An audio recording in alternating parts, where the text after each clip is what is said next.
Ustadz Usair kepadanya yang hormat disilakan.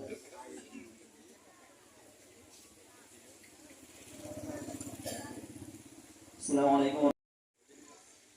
A'udzu billahi minasy syaithanir rajim.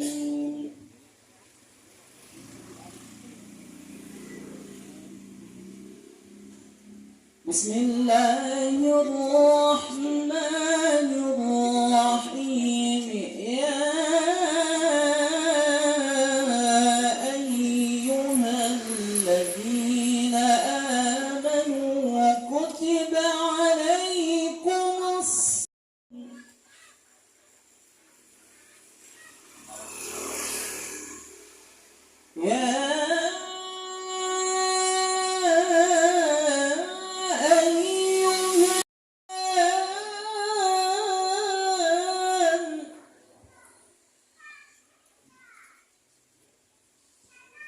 كما كتب على الذين من قبلكم لعلكم تتقون عن النار وأدخل الجنة فقد إلا متاع الغرور. Saudara Ustadz Usair yang alhamdulillah baru saja melantunkan ayat suci Al-Quran. Mudah-mudahan insya Allah kita semua yang mendengar, terutama kepada saudara yang membacakan, menjadi nilai pahala bagi kita semua, dan terkhusus kepada almarhum yang punya segala dosa-dosanya serta dilipat gandakan segala amal kebaikan almarhumah dilapangkan di alam kubur. Bapak Ibu hadirin, melalui hikmah tausiah mengenang hari keempat yang insya Allah akan disampaikan oleh Ustadz Bapak Yusri Alisan SAGSE ini. Kepada Ustadz dengan hormat disilakan.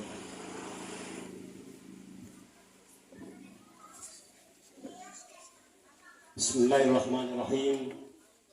Assalamualaikum warahmatullahi wabarakatuh.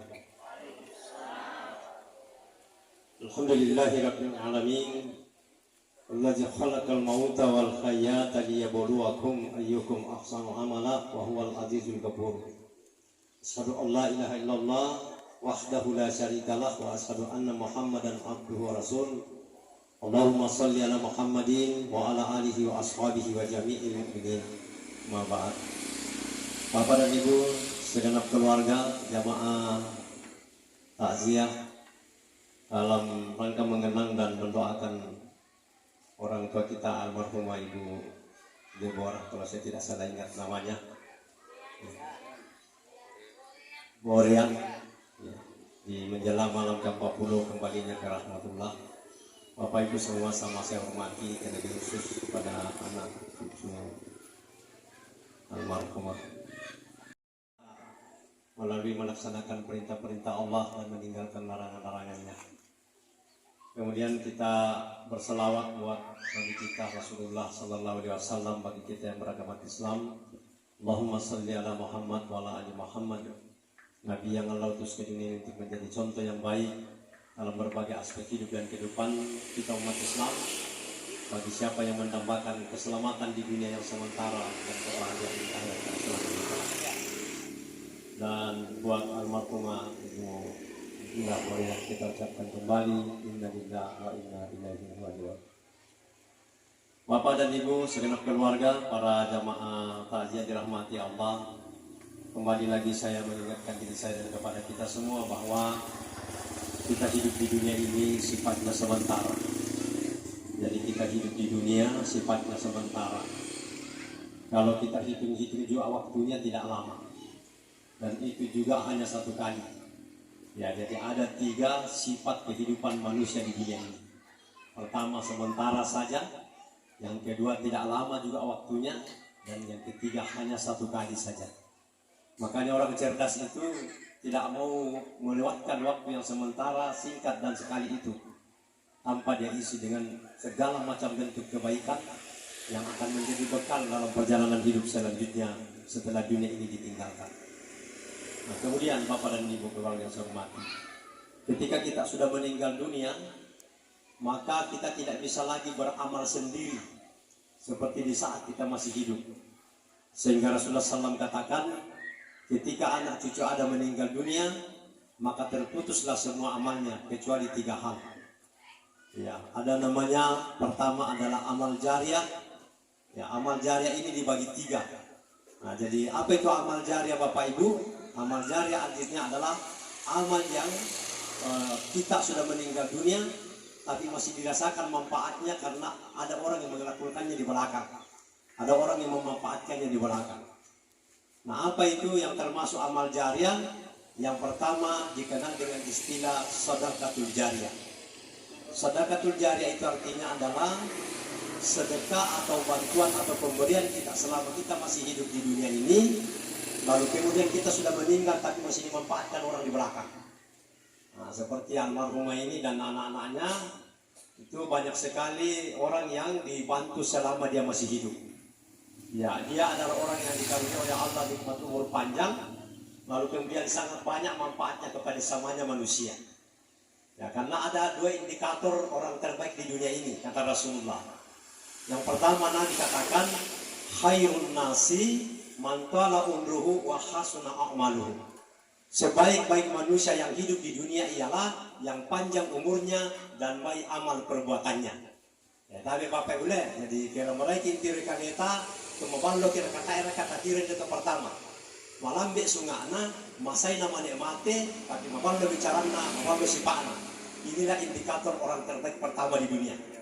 Karena ada juga orang maranduk malambe sungana, masai nama mate, tapi kadake bicarana kadake sipana. Nah, makanya Nabi katakan begitu, khairun nasi, sebaik-baik manusia ialah matala umruhu, panjang umurnya, wa hasuna a'maluhu, dan baik amal perbuatannya. Wa syarrun nasi, manusia yang paling rugi hidup di dunia ini, kata Rasulullah SAW, adalah matala umruhu, panjang umurnya, wa sa'a a'maluhu, tapi jelek amal perbuatannya. Rugi panjang umur, malah bersunga masai mati tapi bicaranya si Pak anak ada kira-kira nama alfatau ini orang jelek kata Nabi. Yang kedua, indikator baiknya orang di dunia ini kata Nabi dan harus kita paham dan kita lakukan kalau jadi orang baik, kata Rasulullah, khairun nasi anfa'uhum linnas. Sebaik-baik manusia yang hidup di dunia adalah yang banyak bermanfaat kepada sesamanya manusia. Nah, tapi kalau di sini tidak dibatasi kepada orang siapa. Jadi bukan hanya orang Islam, pendeknya kepada semua manusia. Jadi Bapak, Ibu dan adik keluarga aku yang saya hormati, mau kita orang baik, ini indikatornya yang kedua. Banyak bermanfaat kepada sesamanya manusia. Kalau Bapak, Ibu dan adik tidak banyak manfaatnya atau bahkan tidak manfaat sama orang lain, jangan pernah bermimpi mau dikatakan orang baik. Ya, karena yang mengatakan nanti orang baik itu adalah orang yang dimana kita berbuat baik. Itu sekalian. Dan alhamdulillah, setahu saya almarhumah ada di situ. Dia adalah orang yang banyak sekali bermanfaat kepada keluarga, kepada tetangga dan sesama manusia. Sehingga menurut yang saya dengar dari keluarga, selama almarhum masih hidup dari dulu itu, berapa banyak keluarganya yang tinggal di rumahnya sekolah dan dikasih sekolah. Itu pentingnya Bapak Ibu sekalian. Jadi dia sangat bermanfaat sama orang yang lain. Ya, dan itu tidak bisa dipungkiri dan orang lain yang melihat, orang lain yang merasakan Bapak Ibu sekalian. Nah, itu satu. Jadi yang jalan pahalanya atau kebaikannya kepada orang yang sudah meninggal adalah sedekatul jariah. Almarhumah juga dengan anaknya banyak sumbangan yang di masjid dan di tempat-tempat yang dibutuhkan orang banyak, baik di Palopo pun mungkin sampai ke kampung. Yang menjadi amalan tambahan bagi orang yang sudah meninggal dunia itu adalah ilmu yang bermanfaat. Nah, almarhumah ini banyak kasih sekolah orang. Jadi orang yang dikasih sekolah ini menjadi orang baik dan berbuat kebaikan, maka almarhumah juga mendapatkan kebaikan dari orang yang dikasih sekolah itu. Makanya Bapak Ibu ya, jangan kita kikir kalau ada anak keponakan kita yang mau sekolah dan tidak mampu sekolah, bantu sekolah. Kalau dia menjadi pintar dan berbuat baik, kita juga dapat kebaikan daripada kebaikan yang dia kerjakan. Dan itu sudah ada dalam sebuah kisah Bapak Ibu ya. Di hari kemudian nanti, dan itu kisahnya ada, sebenarnya penjelasannya dari Rasulullah ada katanya di hari kemudian nanti ada 4 orang yang sudah mau semua duluan masuk surga. Luar rupa ku tarik-tarik katanya di pintu surga karena semua ingin duluan. Lalu Allah berkata kepada malaikat-malaikat, coba kau pergi tanya mereka itu apa yang kerja dulu waktu hidup di dunia baru mereka ingin semua duluan masuk surga. Maka yang pertama datanglah malaikat kepadanya, ditanya yang pertama ada namanya mati syahid. Mati syahid artinya mati karena membela kebaikan dan kebenaran. Nah, ditanya apa dulu kau kerja di dunia sampai kau ingin duluan masuk surga? Dia bilang saya dulu di dunia mati syahid. Nah, ditanya lagi dari mana kau tahu bahwa mati syahid itu besar pahalanya, banyak kebaikannya? Dia bilang dari ulama, dari guru. Maka malaikat bilang kalau begitu pelihara adab kesopanan, kasih duluan guru baru kau di belakang. Nah, maka mundurlah mati syahid. Dikuburkan, mereka masih mengingatmu dengan doa-doanya. Jadi pertama di sini Bapak Ibu keluarga yang sangat bermanfaat dari kita yang masih hidup itu adalah doa. Doanya itu doanya pertama keluarga. Maka Bapak Ibu kata Rasulullah, banyak orang yang di dalam kubur ini bisa celaka, bisa menderita, tapi karena adanya orang yang masih hidup membuat mereka tertolong. Bagaimana caranya mereka tertolong dari keluarga yang masih hidup? Itulah doa. Jadi mencintai keluarga yang sudah meninggal dunia Bapak dan keluargaku itu adalah doakan dia. Doa. Karena kalau orang yang meninggal ini dalam arti rohnya di alam barzah tersiksa, lalu didoakan oleh keluarganya, tetangganya dan sahabatnya, maka Allah akan memberhentikan disiksa. Ya, diberhentikan. Nah, makanya kita yang sudah meninggal, sehingga kita tidak pernah berhenti mendoakannya. Sebaik apapun orang tua kita yang sudah meninggal dunia, keluarga kita meninggal dunia, tetap dia membutuhkan doa dari kita, ya anak dan cucu dan keluarga yang ditinggalkan. Nah, itu Bapak Ibu ya. Karena itu sudah jelas dalilnya. Ya, ada orang yang datang kepada Rasulullah SAW bertanya, ya Rasulullah, ibu bapak saya sudah meninggal dunia. Amal apa yang bisa saya lakukan lalu kemudian mereka di alam barzah bisa merasakan manfaatnya dan